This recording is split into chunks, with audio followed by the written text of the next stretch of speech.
Next question, Mr. Saktiandi Supat.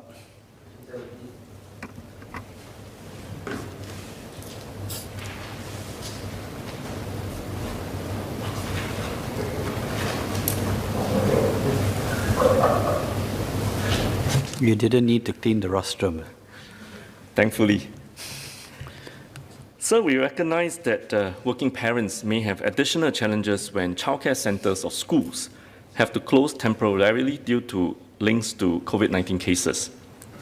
Today, each working parent of a Singaporean child is eligible for up to 6 days of paid childcare leave if their child is under the age of 7 years, or 2 days of paid extended childcare leave if their child is between 7 and 12 years old.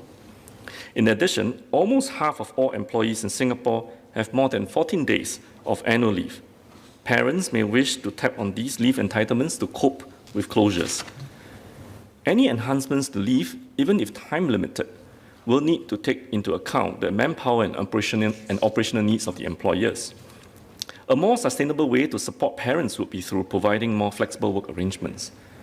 Together with our tripartite partners, we have introduced tripartite standards on flexible work arrangements, on work-life harmony, and on unpaid leave for unexpected care needs, to encourage and guide employers in creating a work environment that help parents manage their work and family responsibilities.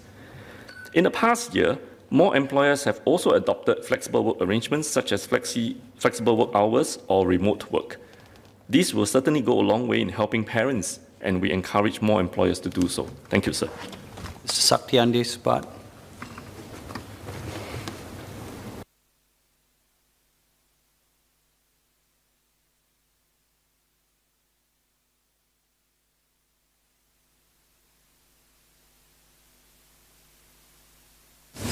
Mr. Deputy Speaker, I'd like to thank SMS for the answers. I have one supplementary question in relation to his answer.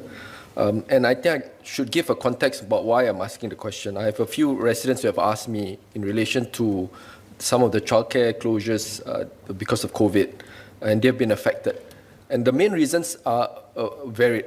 First is it affects a large number of parents at one go. Second, if we do face an endemic scenario going forward, and we do see start-stop scenarios, there will be multiple childcare closures, particularly because of the third point I'm going to say, because childcare centres cover a segment of the population which are children below 12 years of age, and they're not vaccinated. So there's a possibility or probability will be higher that the closures will be there. And then fourthly, I think SMS mentioned that flexible work arrangements. I think some of the parents that came to me highlighted situations where the employers are not enlightened with regards to flexible wage arrangements. So in those sort of scenarios, it does matter. So my question again to SMS in relation to my PQ is, will there be a possibility if we do see start-stops endemic scenario over the next 1 to 2 years, if it's sort of a scenario that we see, is it a possibility that the Ministry of Manpower or multi-agency will look into the fact that we could provide special parents' leave or special childcare leave on top of the annual leave or childcare leave that's already in existence? Because a closure might actually cover beyond 14 days or maybe up to a month. Thank you. SMS Koh.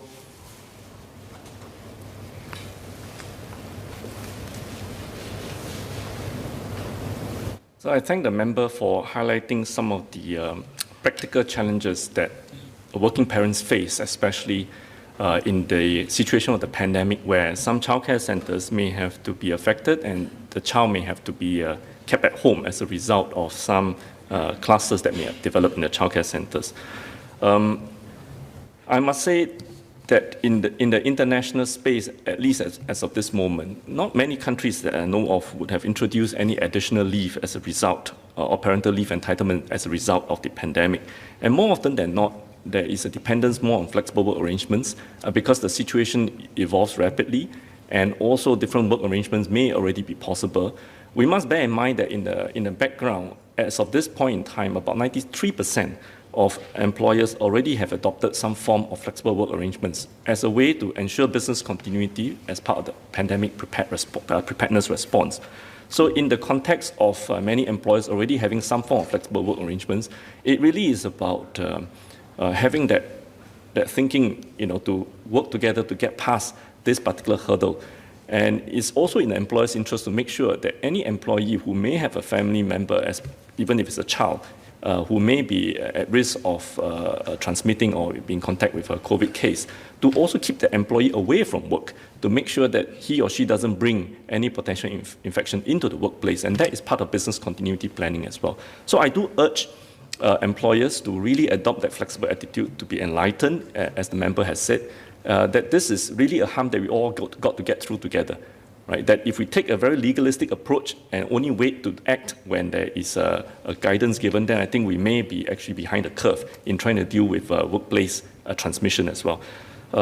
So I think something that we hope that we will continue to be able to convince employers to do so. And if any employee feels that they are unfairly victimized or unfairly treated or discriminated as a result of their need to actually care for their child or their family, do highlight to MOM or TAFED, and we will take a look and engage the employer accordingly. Thank you, sir.